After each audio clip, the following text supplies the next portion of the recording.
Department of Justice declaring that there is no Epstein client list, I can only assume we're all allowed to say that something never happened and it's to be believed. Therefore, Hunter Brown giving up 6 runs Tuesday night will be expunged from his stat sheet, and the 6 beers, 5 hot dogs, and half a chicken sandwich I crushed at the game won't count against my calories consumed. Welcome back to the Moonstamp Cast. I'm Brian, and I'm joined by the "and it's gone" South Park meme to my "there is no war in Boston" say, Jordan. Jordan, how are you doing, buddy? I'm a little disappointed in you, Brian, because for years you have talked about how you're not sure you could do the 999 challenge. It sounds like you were pretty close to that 999 challenge right there. I crushed 4 hot dogs in the first inning. That was easy. I looked at my brother. I was like, I could do this. My biggest problem with the 999 challenge now is, what is a beer? Right? I think they all sell tall boys, right? That's 25 ounces of beer. A beer to me is 12 ounces. So you're asking me to crush 9 tall boys? It's never going to happen. It's a volume problem. Not to turn us into the Play-Doh of beer here on the what is a beer. But I think, because you said 25, so we can just take half. You can do 12, 12.2 or 12.5 ounces of beer per beer, and put in an actual cup, ask for a soda cup. Okay, then I did the 9 beers because I did 6 tall boys. Yeah, you definitely did the 9 beers, for the record. That's what I'm saying. You were if you had, it's 4 hot dogs away. What is the half a chicken sandwich relate to for hot dogs? Can we call that? I'd say 75% of a hot dog, because it was a Chick-fil-A chicken sandwich that my wife did not want to finish, and I was like, all right, no. Okay. So I was picturing an actual chicken, a ballpark chicken sandwich, which is grossly caloric probably, and way too much. But a Chick-fil-A chicken sandwich. Okay. So we'll get. I would say a whole thing is 2 hot dogs. A whole Chick-fil-A. No, actually, I think you're right. About 1.5 hot dogs. 1.5 hot dogs for a Chick-fil-A sandwich is what I would say. Yeah. Okay. So you had 6 or 4.45 beers or 4.75 hot dogs? God, I'm lost in the sauce right now. I had 6 tall boys, which would have been, what's that? 12 beers. That's 12 beers. And then I had 5 hot dogs at 5 3/4 hot dogs. Then it's attainable. I didn't feel good. Well, yeah, you don't come out of that feeling great. Hot dogs are not a food you eat going I feel great after this. You don't wake up the next morning. Here's the thing. If you have a steak, well-cooked steak and fruit, and you wake up the next morning feeling refreshed, you're ready to go. You're like, let's do this, brother. If you eat 9 hot dogs and you're drinking 9 beers, I think you wake up the next morning going I'm going to destroy the toilet. They're going to have to call in the biohazard team for my bathroom. And so I'm proud of you, because you've spent years telling us I don't know if the sodium might get me, kind of deflecting away. When I knew you had it in you. You had it in you the entire time. I want to do it at home. We'll do a Moonstamp 999 challenge. Okay. Because I always believed you had it in you.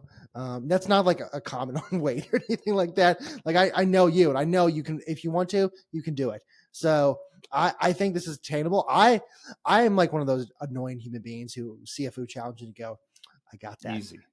I watch Man versus Food, and I go, I watch the internet. So one of my hobbies, I don't know if we call this a hobby, but it is a hobby, is to watch very large men eat a lot of food on the internet.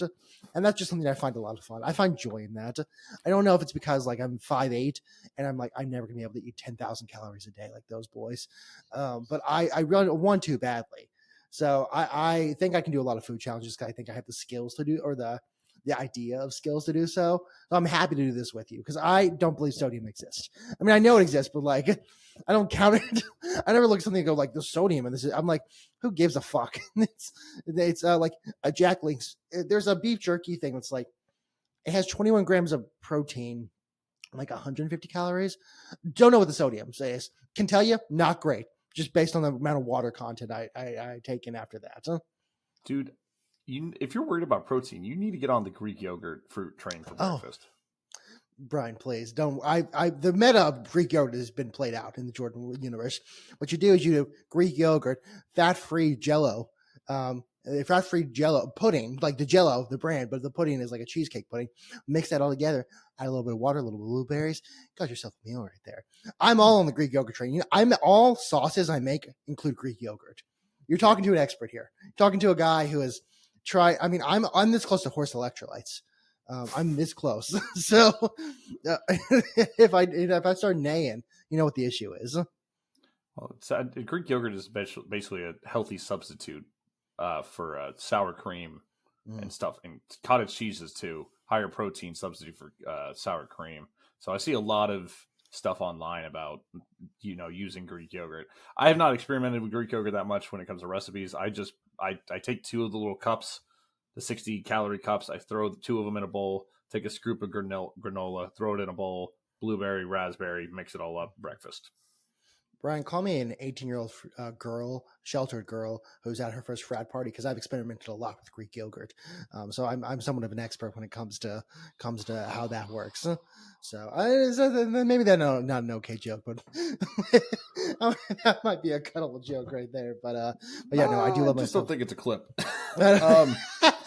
Speaking about getting laid out at a frat party, Astros got fucked last night. Brian, here's the thing. We don't care right now, do we? We don't care. You know why? We destroyed the Dodgers, and we made them like so angry that their announcers were having issues calling the game. We have announcers on TV putting like John Boy theories out there about buzzers. You have announcers on the radio telling them to boo Altuve more, which again, it's a superpower. So you should don't ever ask people to boo Altuve. But yeah, we did get destroyed last night, but who gives a shit? I do. I went to the damn game, and we stayed for extra innings. And that's going to take me. Oh, go ahead. How much of the game do you remember is the question? All of it. Oh, really? Okay. Yeah. See, 999 is within your reach. I can hold my liquor. I'm telling you, it's not a really a sodium problem, and it's not really a like blackout problem. It's a if I had 3 more tall boys, well, maybe we're hurting ourselves, but it's more of a volume problem. Mm-hmm. That's the big. It's finding this room for 4 more hot dogs is the problem. How many times did you go to the bathroom that game? 3 times. Okay, see, that's not as much as I have. Like, not to get us back on this topic again, as we're talking about the Astros, but I have a small enough. I don't know if I have a small bladder or what it is, but I pee a lot, and I drink a lot of liquid throughout the day. Like I have this thing, and I drink like a ton of water. Shout out to Nick Bear. But I worry that the impetus to my ability to finish the challenge would be having to go back to the bathroom so often. But that's why you do it at home. Because I've experienced something at an Astros game that I've never experienced before, and that is a line for the men's bathroom that is not inside the bathroom, that is in the walkway. Really? Yeah. What's happening in this country? Are we not peers anymore? I don't know. We're not pissers? I don't know. We're boys who pee. pee, Get your not men who prostates piss. checked. They should be stronger. You should be able to walk in, piss, and get out real quick. I know a couple of guys who will do prostate exams for free. So we'll just have them at the men's bathroom as well at the Astros game. I don't understand how there's a line at the men's bathroom, like what has happened to us as a society. I don't understand how the Astros can sweep the Dodgers and then get their ass beat by the Cleveland Guardians 2 nights in a row, and presumably tonight. That is the Astros way of existing. You play good teams and you play well against good teams, and then you have like the Royals come to town and you blow the bag. Like you can't play baseball. That is their like founding document, a founding principle for the past 7 years. It feels like every season, and I know I say this all the time, but it feels like every season we go and destroy a good team. A team that's at first, like the Dodgers, I don't know if they're in first anymore. It might be the Padres still, but you go destroy the Dodgers. They like this $1 billion tax haven of a team. And then you come back and you lose to the Guardians, and it's just what happens. It sucks. It's not fun. It doesn't help that, like, I don't know, we're winning the games with a couple guys who I don't know exist. We might just made them up. The bottom half of our lineup is a AAA lineup. Yeah, they might be figments of our imagination. I don't know if they're just like Altuve's imaginary friends at this point. But that's what we're doing right now, and it's not really working, but it kind of is working at times. All it has to do is work for a couple games. Yeah. The other big problem that we experienced yesterday was Hunter Brown having his worst performance of the year. I'm not worried about him long term. I'm not worried about him. I'm not worried about him for the rest of the season. But 6 runs, not optimal, man. Yeah. I mean, That kid tanked his ERA. He's now back. I think he's like 2.3 something. I mean, not everyone's like Scooble and Skeens. Not everyone can have perfect games every game. Like they're like in the 1.7s right now for the past 13 starts. Not everyone's with them. Sometimes you're going to get shelled, and that's okay. Like I don't actually really apply that to Lance McCullers Jr., which again we'll talk about at some point. We're going to talk about that in a minute here, bud. But with that said, I do think you're allowed to get shelled every once in a while, and that's his shelling. I'd rather his shelling happen now, right before the All-Star game, right before the All-Star break, right when in the middle of July or the early July, than in October or like late August. Rather the shelling happen now, we can get over that and get back to him being him later. Yeah, I mean, you mentioned him, Lance McCullers Jr. Man, oh man. I'm telling you, it's just the NL Central he's not allowed to pitch against anymore. He kept the Dodgers for 6 innings, 4 strikeouts, 1 ER. 1 ER, yeah. Yeah, I mean, listen, as much as I want to continue my Lance McCullers agenda, it's mostly just because I'm tired of the one pitch pony, which he really isn't. But I think I could develop the hate for that back in 2019, maybe. I don't know. I would say that I don't really know when he's hurt anymore. I don't know what years he was hurt. It just kind of all blends together at this point. But yeah, no, like giant IL stint. It's one giant. I mean, he basically should take a residency there. I wonder if he can take a residency there for tax purposes. It might be better for him. Except Texas kind of rocks when it comes to that. Beside the point. Yeah, no. I mean, what am I going to say other than, you know what? He's kind of a good pitcher, and there's a reason MLB, and there's a reason he's this long tenured part of the Astros organization who has consistently had pretty good pitching. So I'm happy for him. I don't really know what to say to this. I mean, it's a big discourse about there's a lot of Lance McCullers Jr. haters, and they're not exactly wrong for their hate, not because like they hate him or anything, but they're just like, we paid this man so much money and he's done nothing. And then he comes back and he gets shelled by the Reds and shelled by the Cubs. And it's like easy to jump on, like, this man's worth $17 million a year. Why are we doing this? And then he has outings like this where he plays a way better Dodgers team, in my opinion. And, well, I guess the Dodgers are kind of hurt too, but still. They're a tax haven. Yeah, but he still had to face Freddie Freeman, Shohei Ohtani, Mookie Betts. Like, he still face their most dangerous people. It's just, we talked about it last week. It's Framber, but a different type of Framber. Yeah. Framber, not in the sense of like, oh, he's, you know, I don't want to call him Framber mentally weak, but, you know, he's in his head. Oh no, this is going to be a bad Framber game. It's more like I don't know how to say this.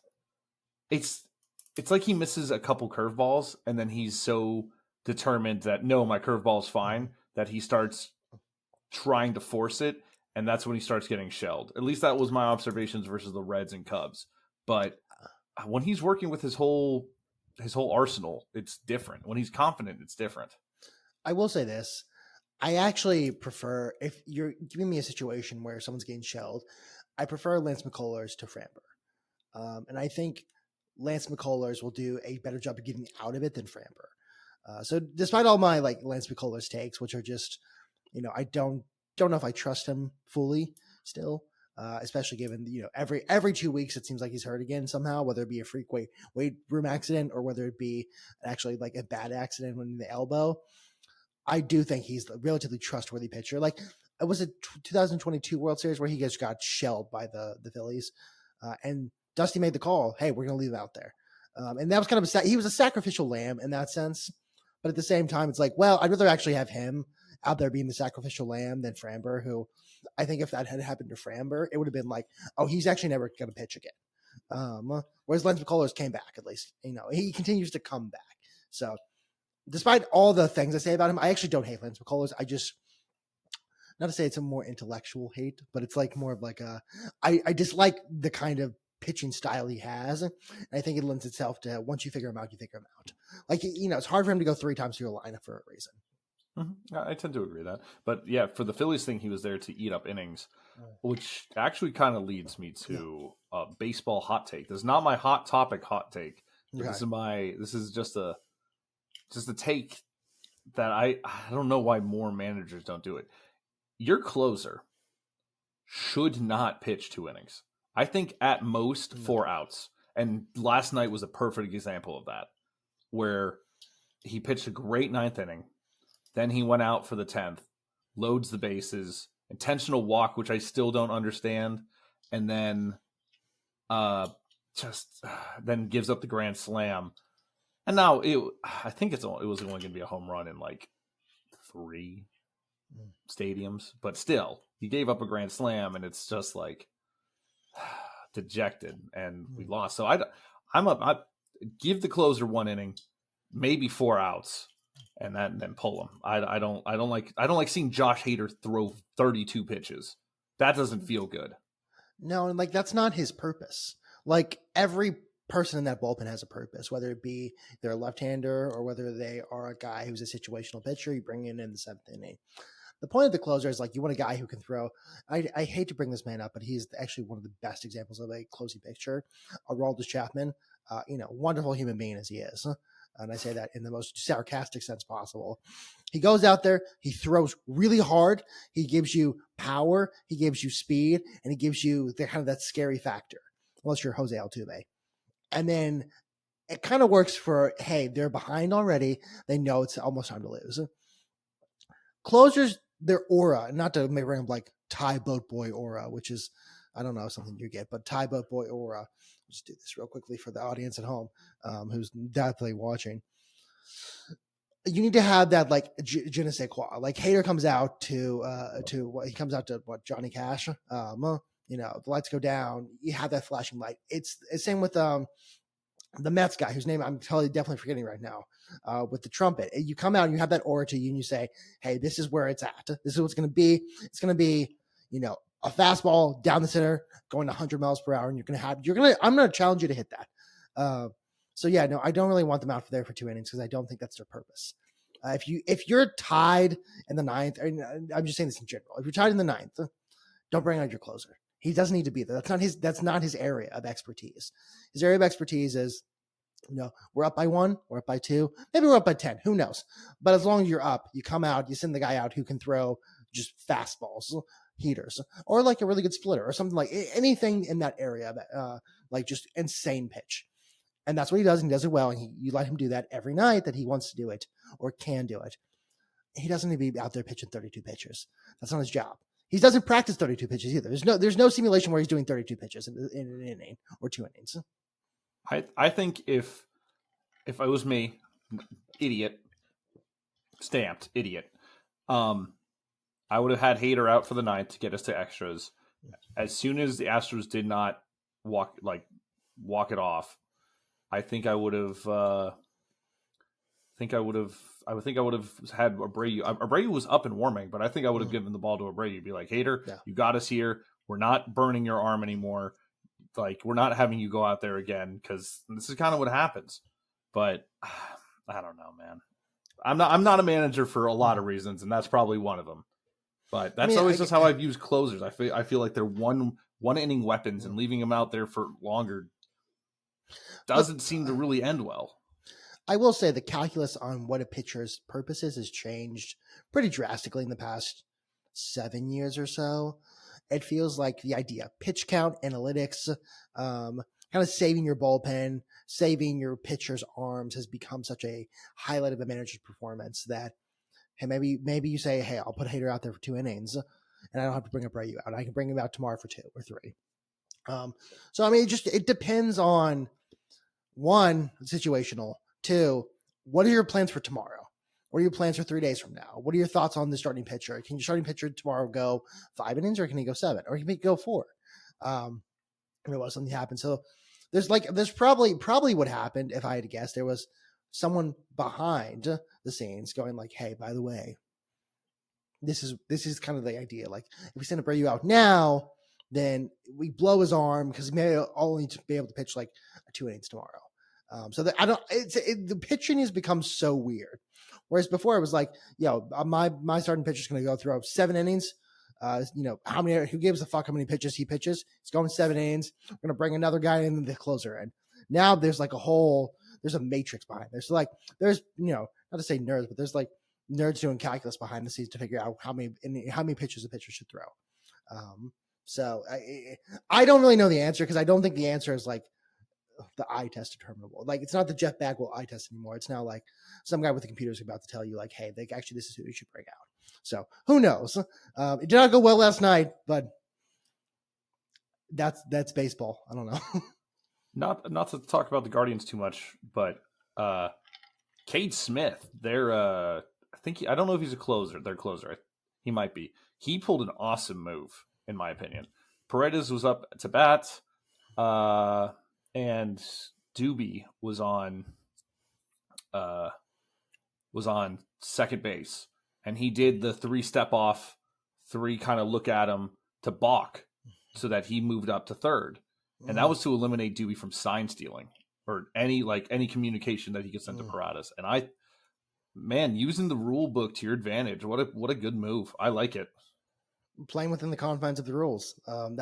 It's nice to see like a pitcher who actually balks, because I feel like no one actually knows what is a balk. A balk is, the, you see the balk and it's a balk. So that actually is a really cool move on his part. It's like kind of not to bring in SGA again, and I feel like someone. Same. I was going the same way. I was like, that's the clickbait. Cade Smith, SGA of MLB.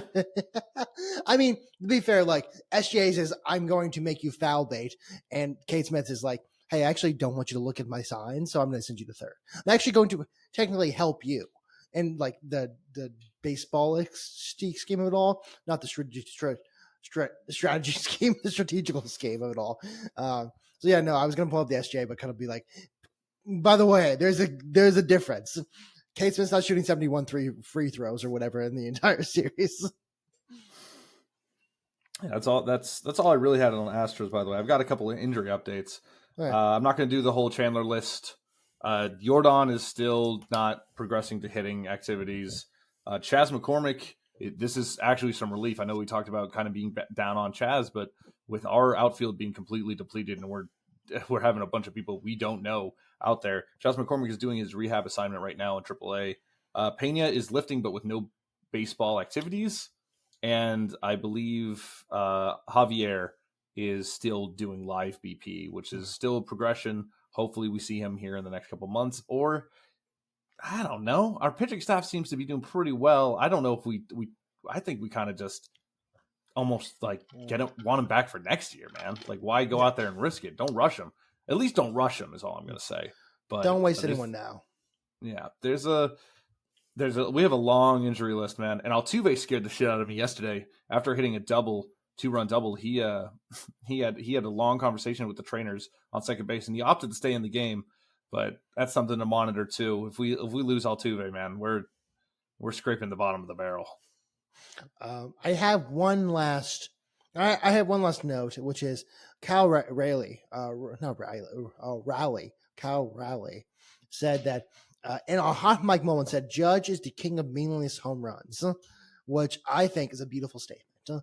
I have not looked at the stats behind this, but you know what, Cal, on your side immediately.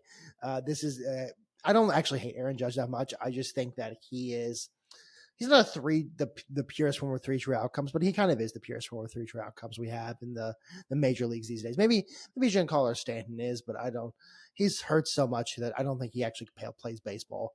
He's kind of like the Lance McCullers, like all his injuries kind of merged together for me, where I'm not really sure when the last time he played is or when, he was out actually. So I do think that's somewhat beautiful.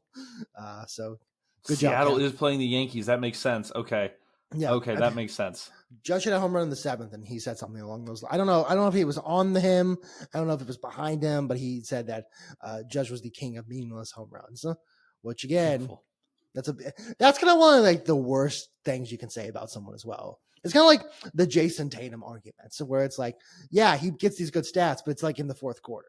I'm not saying I agree with it. I'm just saying that's what people say. That's just what NBA Twitter says sometimes. Jason Tatum hate is so forced, man. He can be corny, don't get me wrong, but the hate is so forced. Oh, 1,000%. At the same time, like, it's a good comparison where, like, that's one of the worst things you can say about someone. Like, yeah, you get good stats, but no, it doesn't matter. You don't help your team. Now, I will say in the playoffs, somebody strikes out a lot, and it's not Jason Tatum. So, Here's our next clickbait headline. Aaron Judge is the James Harden of the MLB with going 0 for whatever, 27. I know it wasn't all Harden, but still. It still hurts. It's been 7 years. Yeah, but it's, can we just, I don't know if I want James Harden tied as like the champion of our city of the entire forever. I'll just say we have his teammate now. I don't know if I want KD tied as the champion of the city either. Why? This is a big redemption arc for him. If he helps this young team go win a championship, that's great for his legacy. That's great for our city's legacy. Oh man, and it's a launching point. For us. Okay. I will say it will be cool. And I say this, let's remind, he spent a year there.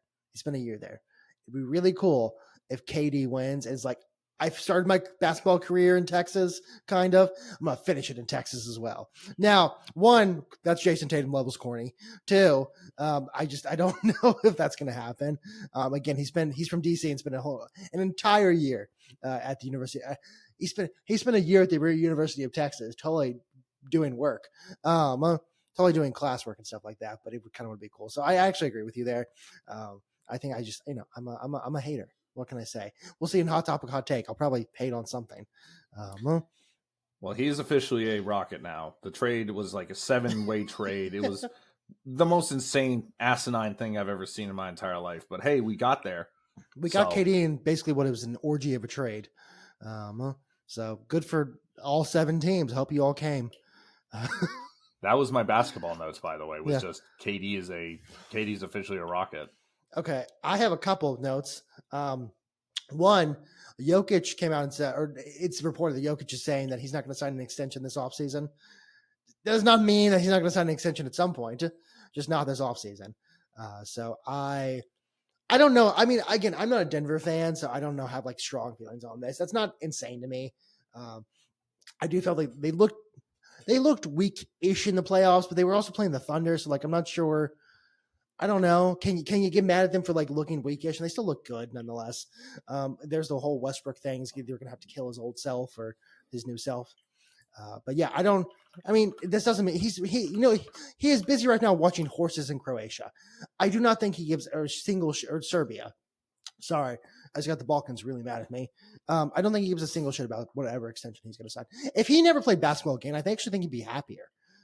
So this is not that surprising of news. I think he literally just does not give. It's like he goes into summer mode and goes, you know what? I don't give a single fucking shit about anything happening in the NBA, anything happening in the world. I just want to watch horses. I want to get drunk with my friends who I love, and I'll see you guys, in October or whenever, or September, whenever we report to training camp. Honestly, does that make him the most relatable NBA player? I mean, yeah. Fuck I do my job because I'm good at it and I make money from it. I want to be doing something else. I want to be racing horses. I want to be hanging out with my friends. Yeah, he is the definition of a clocking at 9 or clocking at 8. Sadly, clocking at 8, leave at 5 employee. He does not do more than that. He does not do parades, even though he said he liked his parade. He's not staying in America in the offseason. He doesn't do the thing like Luka, everyone does, shooting videos in gyms. We're like, look at how great he's doing this offseason. He's like, I'm actually watching horses. I give a fuck about my own body right now. He's drinking like the hardest the best Serbian beer you can think of right now. Actually, you know what? He's probably not doing that. He's probably drinking like the fucking Bud Light of Serbia. You know what? I appreciate that. That's a real man right there. You just go in there, you have your Bud Light, and you watch your horses. So I don't know. He is the most relatable in that sense, where it's like, this is just a job. I just want my hobbies. I just want to, watch horses. It's like me, and like I just want to make recipes or something like that. Even though this is technically my hobby, so I don't know if this counts.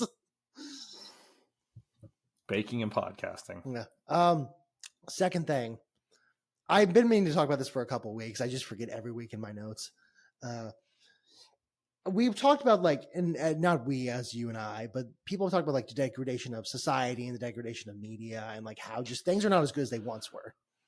Where are we going with this? You'll see, it's actually not that crazy. In 2016, and I would remind you, we just had a Game 7 which it was okay, but that's more because Halliburton got hurt. 2016, Game 7 of the NBA Finals, same night as Battle of the Bastards came out in Game of Thrones, and I say I don't believe there will ever be a better night in television than that. And I say that as someone who watches more college basketball than the NBA. One of the most amazing games of all time. Two, one of the most amazing episodes of television of all time right there. And we talk about the degradation of like media in general. I can't think of a single fucking thing on television right now where I'm like, oh my God, I need to watch that. Love Island. I need to watch that. But that's more like, that's less because I'm like, this is the most amazing show of all time. More because I'm like, I have to get the memes. I have to watch. I need to start it, man. I really need to start it. I feel like I've missed the boat though. Well, it's the finale is this Saturday, so in a way you have missed the plane to Fiji. All right, next season I'm on board. You'll join me next season in my because the thing is like it's summer. It is a game show. Like as much as people want to say it's a love show, I give a fuck about the love in that show. I just want the game. All right. There were two guys who played professional basketball on that show, and or like professional basketball. I mean, I can't hate on them. One played in Spain and one played in Indonesia. Hey, they got paid to play, man. Got to play. I can't hate on it. But sometimes they say I play professional basketball, and you go, "Oh, for what team?" Or like you're thinking in your head, like, I don't think I know this guy. And then you're like, oh, it was like the second division in Spain. So like still got paid to play, but sometimes it's like when I say I'm a doctor, I have a JD. I cannot save your life. So it's kind of that. With that said, back to the end. They played basketball. Those two guys played basketball with each other. That was the point. Back to the Game of 7, Battle of the Bastards. That had to be. I don't remember that being like that happening at the same time. But that has to be magical. I say this is someone. Oh yeah. Who during Hurricane Harvey, my family got power back like through a generator. Our neighbor used. We got Wi-Fi. Brian, do you know what the first thing I did was when I got back Wi-Fi? Game of Thrones. I illegally streamed Game of Thrones because I was so fucking invested in it. So yeah, dude, it was great for such a long time, and then they pissed the bed. Yeah, and then now they're making me wait 2 years for a season of House of the Dragons, and I'm like, I don't care that much, dude. I stopped watching. I don't care about it. Doesn't have like, it just does not have the same writing ability as Game of Thrones. And like, I just don't like it made me care about the characters. And like the thing with House of the Dragons wanted me to care about the characters from the jump. Oh, dude, I'm sorry. I 100% agree. Yeah, because I had like heard about them in Game of Thrones. It's like, that's awesome. Like, I actually don't give a shit about these characters yet at all. And it just never made me give a shit about them. And that's probably my biggest thing with House of the Dragon. That Game of Thrones work. What's Smith's character? I don't fucking remember the name. I know who you're talking about. That one guy.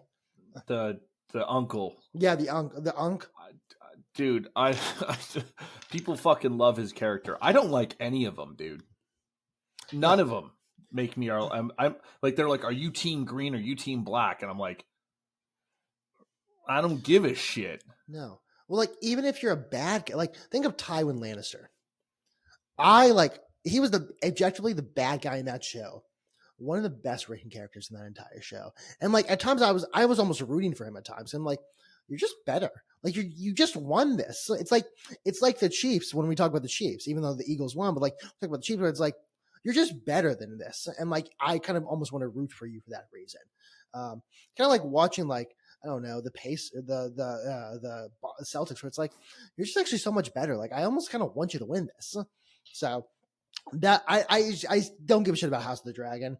I will never watch Game of Thrones again, sadly, even though I do think at one point in my life it dominated my life in every way. So I 100% agree. I watched the first 2 seasons in a weekend, and it was like Friday, Saturday, Sunday weekend, but still, it was incredible. I was late on the train. I think I jumped in around season 4.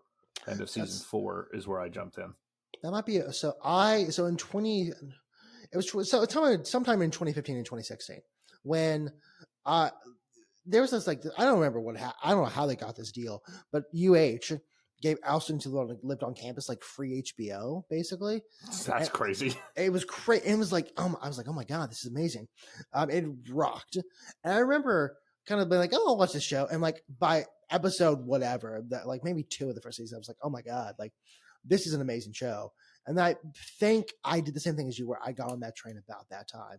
I don't remember, but that sounds about the same time you got on that train. And I never stopped rolling until the last episode, or not the last season, last episode. It just ruined. That ruined somebody. The last 2 seasons aren't good. Just straight up, they're not good. My hot take, I think season 7's not as bad as people say it was. It just wasn't as good as season 6. I agree. I can agree with that. But season 7 still is I'd say it's a down season. Yeah. I'd say it's one of the bottom seasons. And then far and above, the worst season is season 8. Like there's not, it's not close. But season 7, it's not good. It's not a good Game of Thrones season, but it is still good TV. 8 is just piss poor writing. Well, 8, and you might, I don't know if you have to cut this, so sorry, but it went from like Danny being like, hey, she's kind of dumb, like she's a little bit dumb in her actions right now. I'm like, I understand where her morals are coming from. It went from that to like, she's super mecha Hitler, actually. In like a couple episodes. That's not a cut. That's just fact. That's just fact. And like, and also you ruined Jamie's character as well, because he went back to Cersei. Oh my god. Yeah. You gave him his redemption. Yeah. And then you took it away.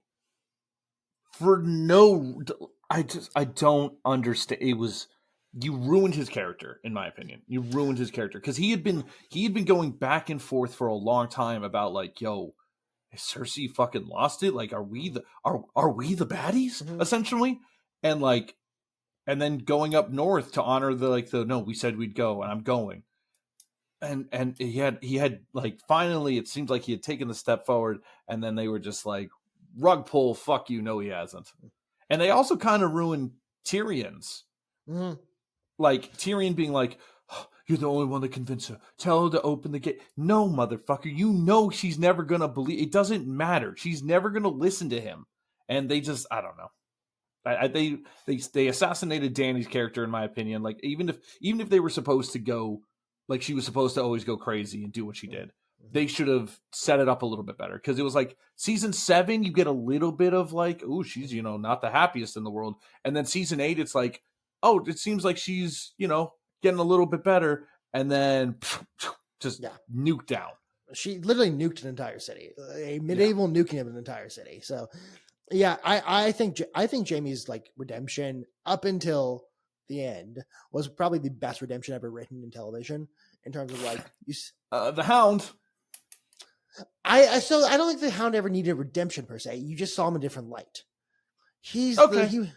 I can agree with that.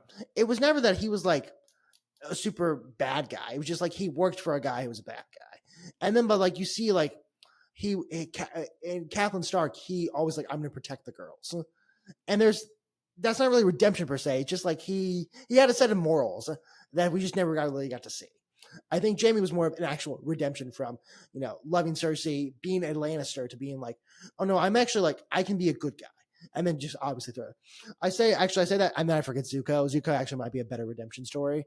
Zuko's arguably one of the greatest villain to hero written characters of all time. Yeah. I mean, just think of like the Last Agni Kai. That was like perfect television. Dude, that was the Battle of the Bastards as a child. Watching that was like, this is insane. This is the best battle scene I've ever seen. Like, oh man. I mean, maybe that's why we like Game of Thrones so much. Like our generation liked Game of Thrones so much, because we saw like that kind of happen on after the Last Airbender. It's like, oh, these themes like we already kind of know are playing out again. Not to like, I don't know, video essay this entire thing, but it does feel like, hey, we actually loved after the Last Airbender growing up, and we saw these like constant themes of good versus evil and like redemption and what it means to be a human, what it means to be a hero, what it means to be a good person, what it means to have power. And like even like Tywin Lannister understood like power comes at a price. Power is something. And so you see these themes played out in Game of Thrones, and maybe that's why it was such a big thing among like our generation. Again, I may just be like overanalyzing this completely, but that got me rolling real quickly. So yeah. I want to say one last thing about Game of Thrones before we get back on track. I forgot how simply incredible. Like the show got better as it went on, right? For the most part, and like visuals, budgets, and all that stuff. I forgot how and this is probably a hot take.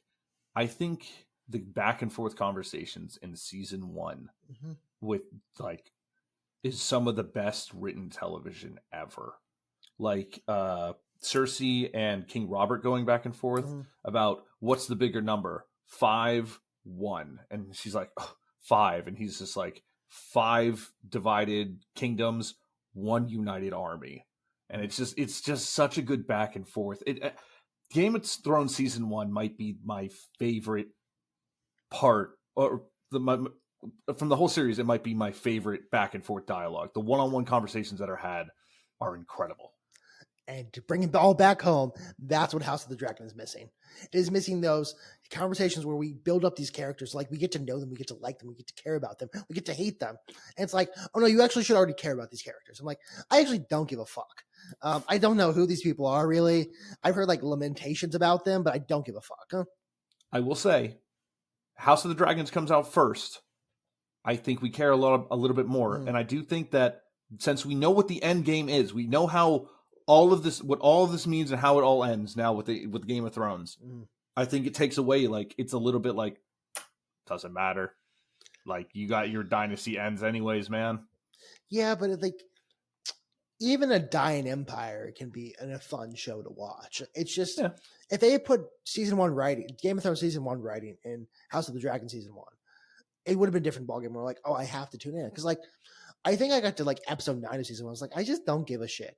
Like, it's not, maybe I'm unfairly comparing it to Game of Thrones. And that probably is actually an unfair comparison overall. At the same time, go ahead, finish. I was gonna say it was marketed as Game of Thrones 2, basically, but it wasn't. So Game of Thrones, and what makes it work, in my opinion, is that there's setup and there's action, and they are both happening. They're going in and out. Like one of these stories is being set up, and one of these is peaking / going on, and it feels like House of the Dragon season 1 entirely set up, almost nothing happening, and then Game of Thrones House of the Dragon season 2, 70%, 75% setup still, 25% action. There's some big key point things that happen in season 2. Don't get me wrong. But 75 of it still felt like we're setting these characters up. We're introducing new players. We're introducing new things. We're setting up these big clashes and big, scenes that are coming in the future seasons. And it didn't have the intertwine of like, there's something going on that's incredible, and then there's setting up for something in the future. It just feels like, come on, just keep with us. It's going to be worth it in the end. Just constantly dragging the carrot on a string, just stringing you along, and occasionally they'll like flick you a cracker, and then it's continuing on. That's it. That's my last thought on Game of Thrones, though. Last thought. Think of like Ned Stark in season 1. Ned Stark was in, I don't know how many episodes, but like by episode 2, you understood who was his character and you were rooting for him. So it's not even like, I don't even think it needs action per se. It just needs like, I want to invest in a character. Like, I want to invest in Ned Stark, and then think, I don't know, maybe they didn't have the show planned out completely, but like think of like R plus L equals J, which was the whole Jon Snow is the son of the Lannister, or not the Lannister, of Targaryen, whose name I forget, and the Ned Stark's sister.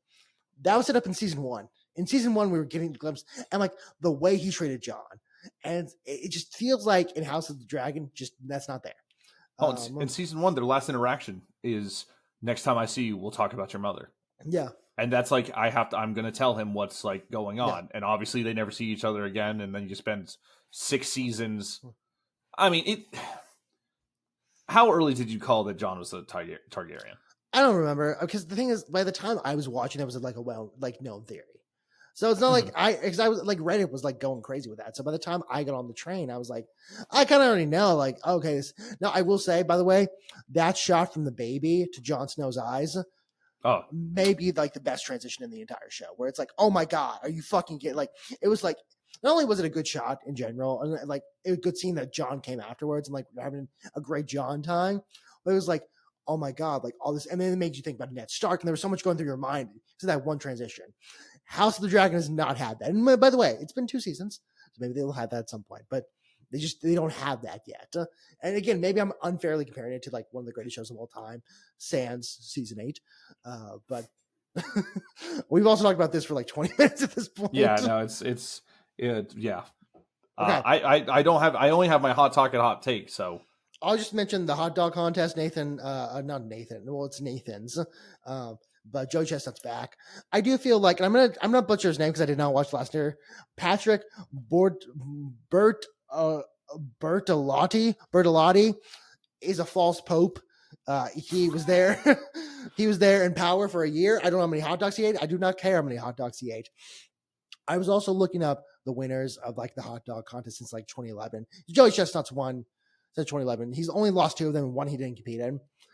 I wish Matt Stoney had been a bigger thing. I liked Matt Stoney on the internet.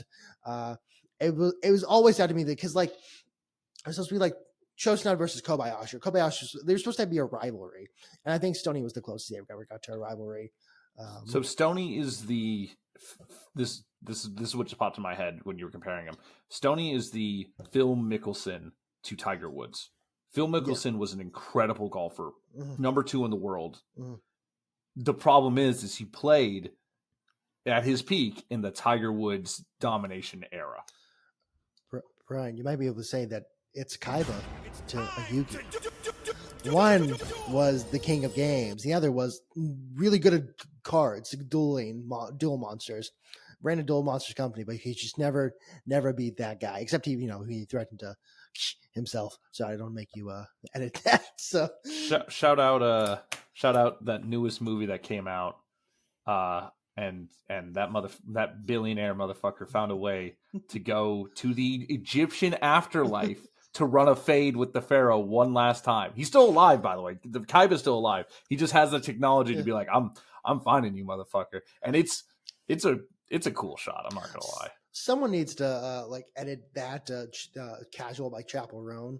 I also need to talk about this next week. I have a whole thing about how in her song Femininomenon, she wants to say Jonathan Papelbon at some point, famous Red Sox pitcher. So I'll talk about that next week because we have a whole summer to get through. Brian, do you want to do hot topic, hot take? Yeah, hot topic, hot take. Hold on one second.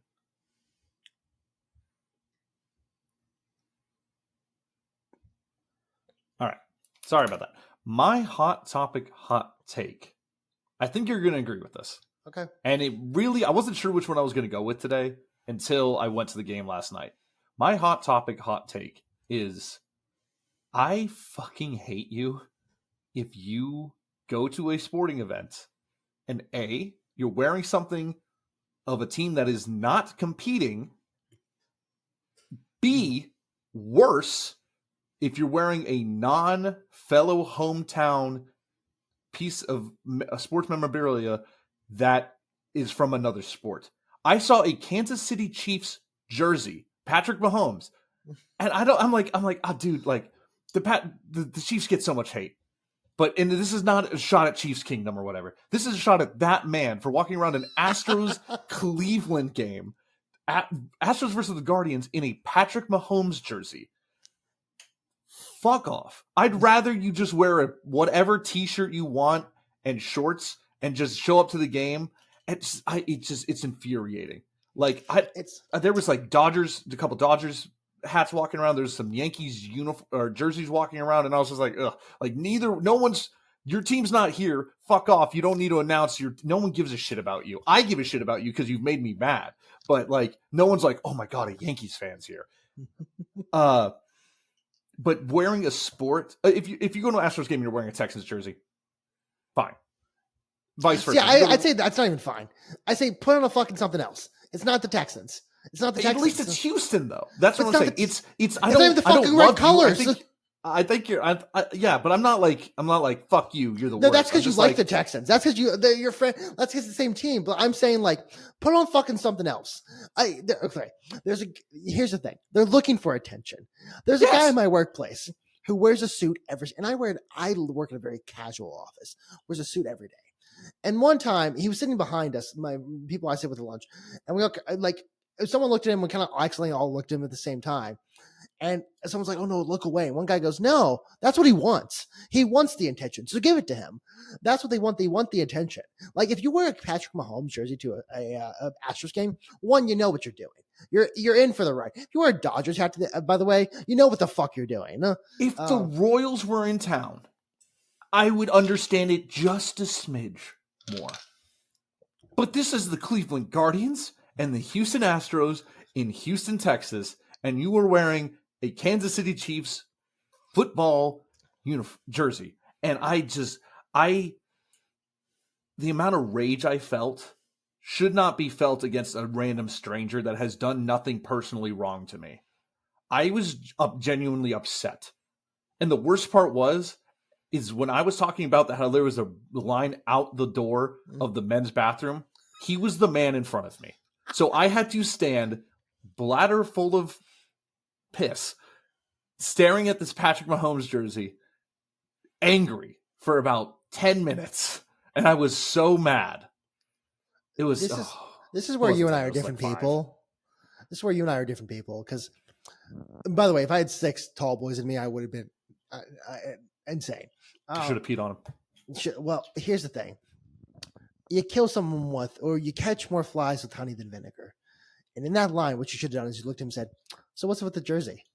And just let him figure that one out.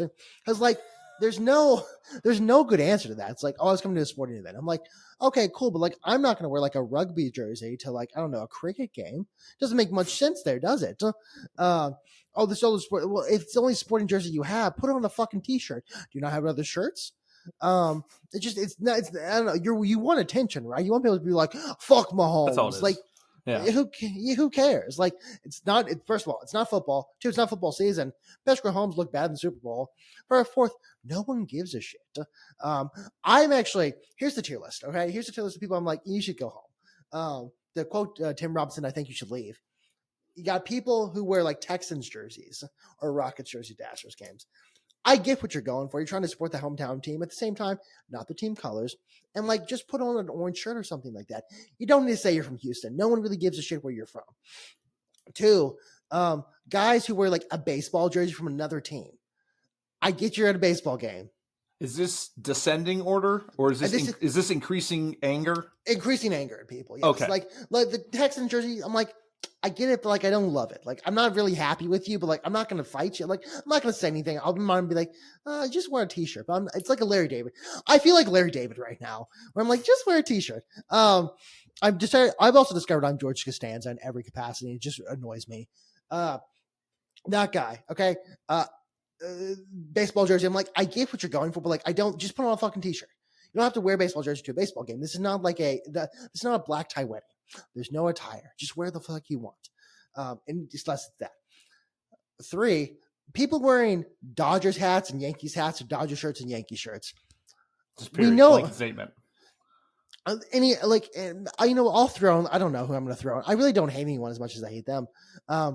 Rangers. We'll put the Rangers in there too. You know what you're doing. You know what you're doing. You're just trying to get attention. You want someone to say something to you. You want someone to say something, or you want to annoy people around you. And it's annoyed me, but not because I'm like, I hate the Yankees. It's like, what do you want? Like, do you want to show your tits to me next? You know, I imagine they're a large man. This is not about women. You want to show your like man tits to me? There's a guy on TikTok, by the way, who I don't know what his fucking issue is, why he does this. He takes his shirt off to play soccer. Man has like gorgeous tits. That's all I can say. Like, I don't know what the issue is. I don't know if he has a lot of estrogen in his body, but like they look quite grabbable. So I just need him to know that at some point. And everyone says in his comments.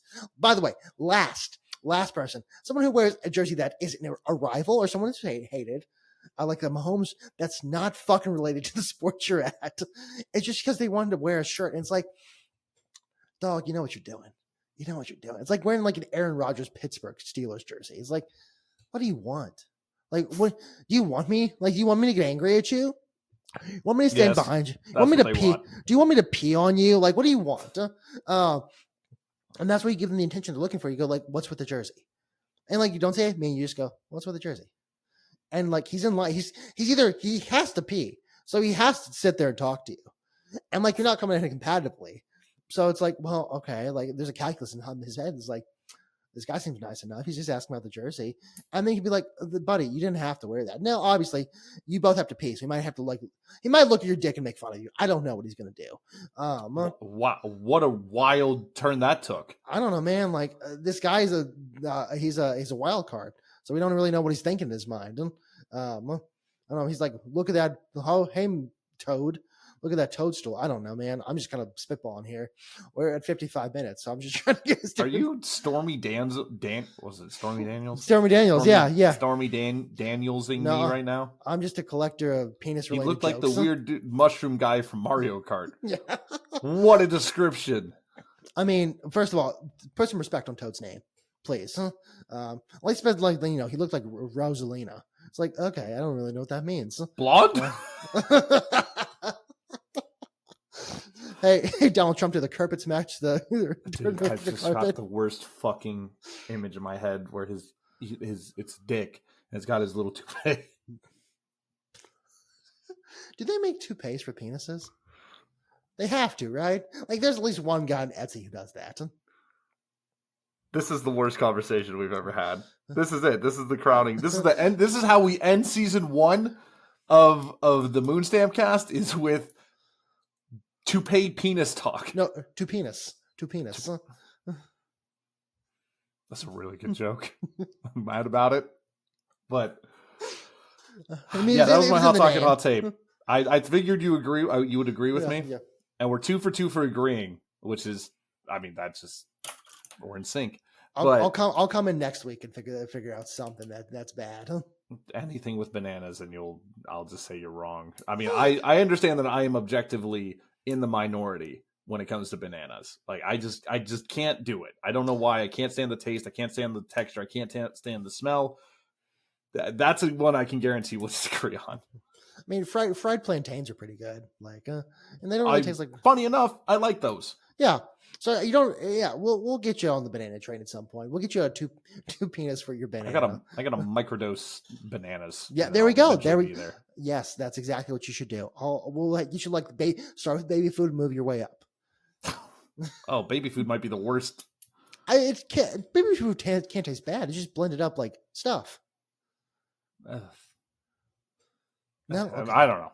I have no interest in trying baby food. So, well, baby, I don't know. I was going to try to transition this in some capacity, but yeah, I don't really have anything else on that. Just that, it's like I start my Adam Silver blog with this, but it's like girls on Twitter who wear milkmaid dresses and are like, I'm such like a trad housewife. I'm like, just do porn. Like, that's what you want to do. Like, don't lie to me. So, yeah. And on that note, Brian, where can the people find you? You can find me across all social medias at Auric Polaris, AuricPolaris, especially at twitch.tv/Auric Polaris. I'm planning on continuing my Elden Ring stream this week. That's about all I got. Jordan, where can the people find you? Find me at Jordan Stotts on Twitter, and then Moonstamp across all platforms at Facebook, Twitter, Instagram, YouTube, TikTok. I think there are others. I think that's all. But thank you so much. This is, by the way, last episode of season 1 right now. And so next week will be the start of season 2, the start of something new, as Troy Bolton and Gabriella put it. So I'm looking forward to next week, and maybe we'll have a new song. I don't know. But thank you so much for the 52 episodes of listening. We appreciate you guys so much, and we'll see you next week. Bye-bye.